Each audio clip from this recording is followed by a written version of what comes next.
2024 was a pretty good year for movies, if you ask me. It didn't really reach the heights of 2023 for me personally, but that's really just because most of my favorite directors dropped last year, you know? Still some great films this year, though. Still some very memorable theatrical experiences, movies that I am excited to rewatch over and over in the years to come. But for a video like this, there can really only be 10 best ones.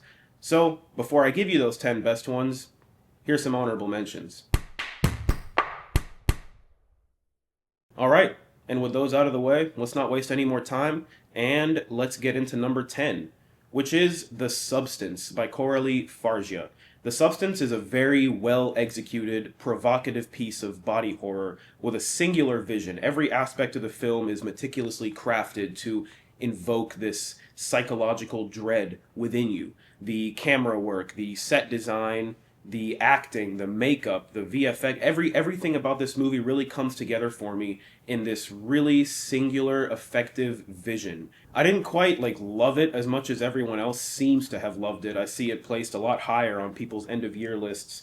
And for me, I really enjoyed it, of course. I mean, it's on the list here. But I do think the script itself, which interestingly enough won Best Screenplay at Cannes, I think the script itself is the most basic part of the film. And if it was a little bit, sharper, if the dialogue was cleaned up a little bit, perhaps this movie would be higher up on my list. But for now, it sits pretty comfortably at number 10, which I mean is still no small feat. And then at number 9, this one is going to be a little bit controversial, I imagine. This was a very polarizing film when it came out, but Civil War by Alex Garland. Now, look, I saw this movie 3 times. The first time I watched this film, it did fall a little bit flat for me because, like many others, this movie is not what I expected it to be. I was kind of blindsided by what Garland was actually depicting here, and I had to kind of ruminate over my feelings and watch it again before I could be certain of my love for it. But I really enjoy this thing. It is so human. The film is injected with so much genuine humanity that offsets this terrifying, this horrible depiction of a civil war playing out in America. And I just think that stylistic balance that Garland injects into the film makes it just so unique, so memorable. I mean, I've never seen a war movie like this before. People knock it for its depiction of war, for its apolitical stance, as in, Alex Garland doesn't pick a side with this movie. But all the reasons that people didn't seem to enjoy this are the reasons I loved it. I really loved watching this road trip kind of movie play out from a photojournalist's point of view, the integrity that these photojournalists take on in documenting what they do, not having a stance, much like Garland himself doesn't have a stance with the film. I don't want to make this video drawn out. I don't want, each of my top 10 movies here to be like a mini review for each movie, so I'm not going to touch on every point that I would in a full review of this film. But I just really loved it, man. I mean, the cinematography was downright gorgeous. Some of the best shots of Garland's career are in this film for me. So yeah, Civil War, if you're in tune with what this movie is going for, I think there's really a lot to love here and a lot to observe.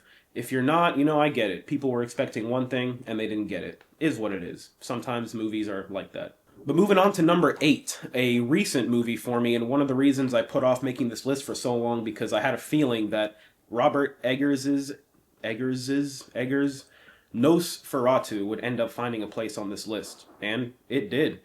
I thought this was an excellent adaptation of the 1922 original silent film. So much style is oozing from every single frame in this thing. I found myself, much like The Substance, I found myself appreciating a lot of the technical aspects of this film more than the actual substance.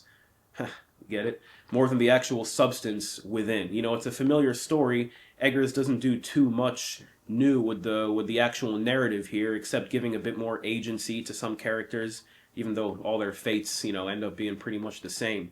But I mean, seriously, guys, the lighting, the set design, blocking, I mean, every frame in this film was a work of art. I don't know. Again, I don't want to make this video longer than it needs to be. I just want to kind of run through my 10 favorite films, but this was an excellent movie. I saw it twice within the span of 3 days. I would absolutely be down to go see it again before the year is over. So today. Excellent movie, and Eggers is quickly becoming one of my favorite horror directors of the modern era. All right, after this, we have La Chimera.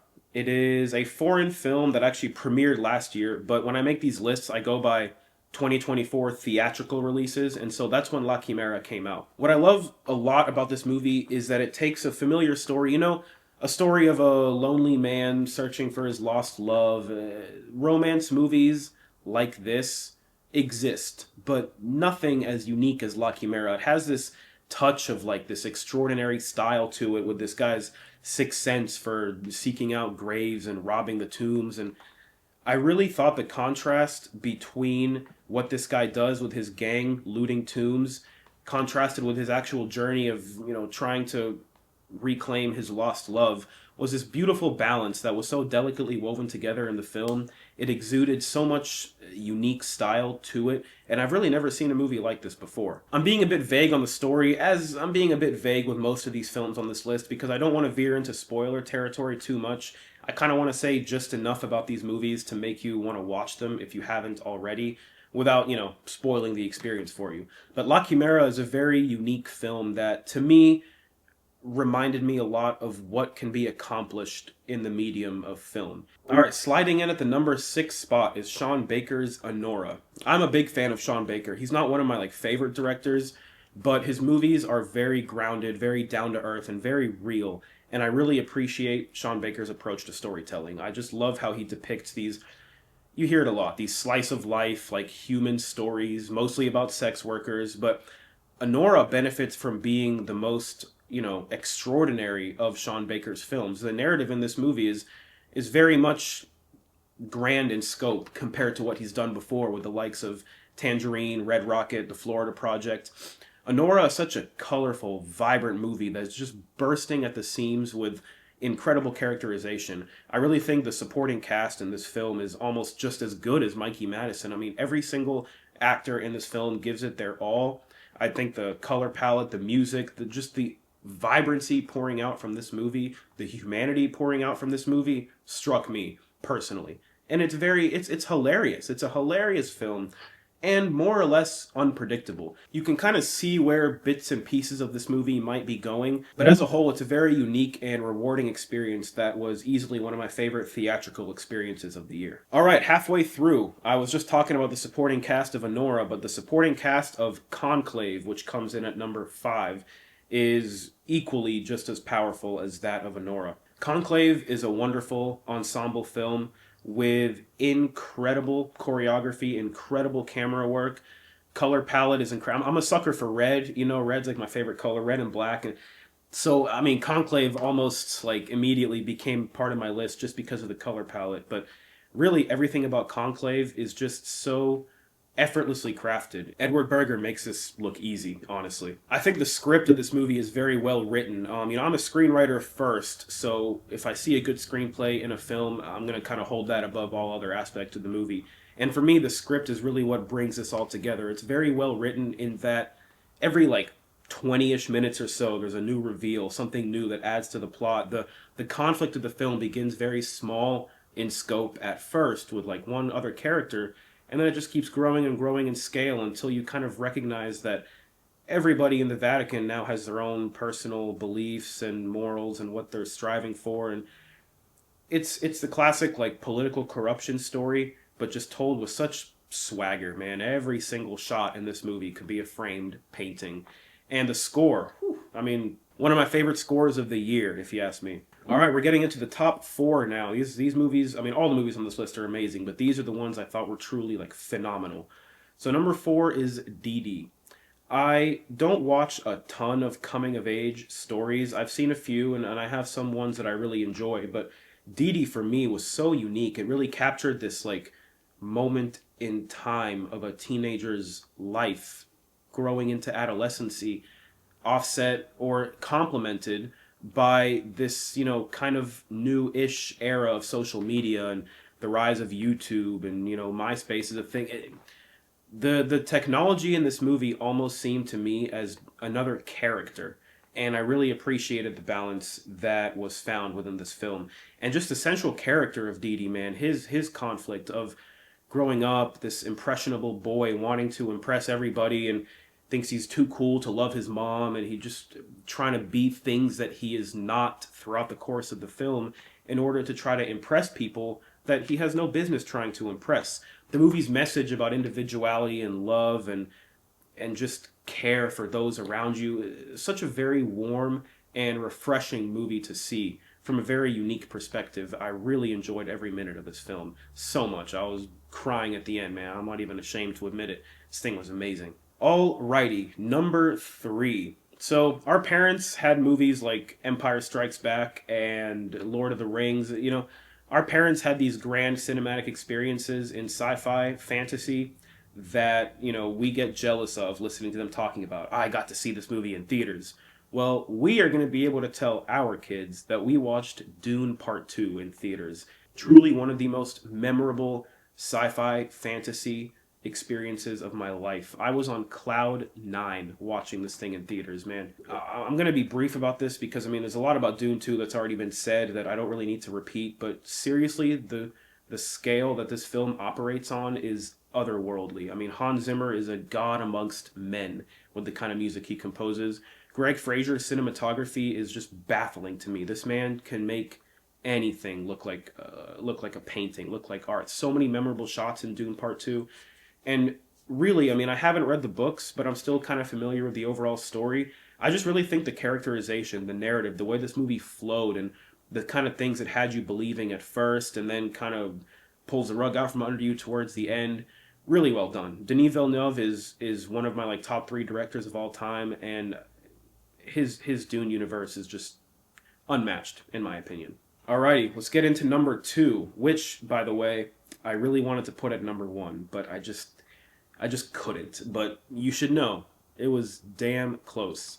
A Different Man by Aaron Schimberg. Honestly, one of the most unique, creative, and clever movies I've seen in my entire life. The way that it portrays its story in such a starkly black comedic way was so well done. I mean, it might be easy to point to this movie and call it like insensitive or offensive if you were to just read some of the lines in the script. Some of the lines in the script, man, I'm like, holy crap. Like, he was able to write this and like get it made. Like, this is crazy in 2024.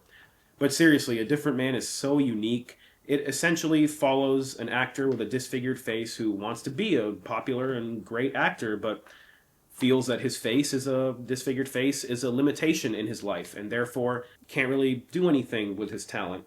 And so when he undergoes surgery to quote unquote fix his face, he then kind of has to navigate this new reality in which he thought it was everything he wanted, but was it really? I'm not going to go any deeper than that because there's so much that this movie says, and it's honestly an incredible ride. Sebastian Stan is so good in this thing. And we've reached number 1.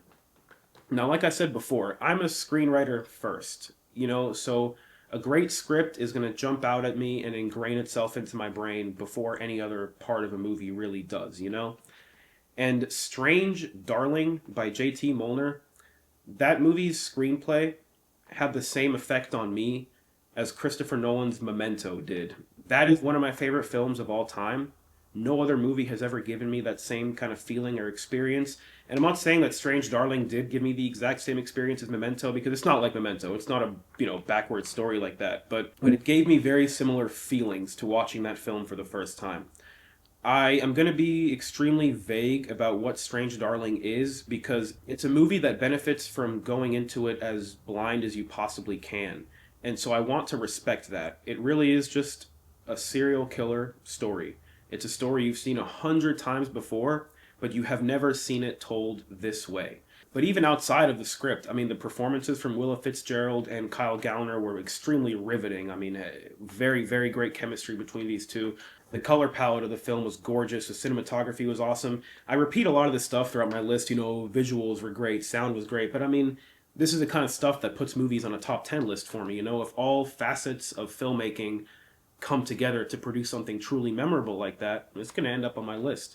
And Strange Darling was the most memorable movie of the year for me. Even when I rewatched it, I had a nagging feeling in the back of my head. I'm like, is this going to hold up on rewatch? Now that I know what this movie is it really going to hold up? And it did. It really does. So yeah, guys, that's my list. Let me know what y'all think. Let me know what you guys' top 10 movies are also in the comments below. Maybe we'll have some overlap. Maybe your top 10 is totally different from my top 10. Maybe you hate every movie on this list, and hey, that's perfectly fine. But yeah, just wanted to make this video to cap off the year, just share some of my favorite films with you guys. And here's to a prosperous 2025. Peace out, y'all. Take care, and thank you for watching.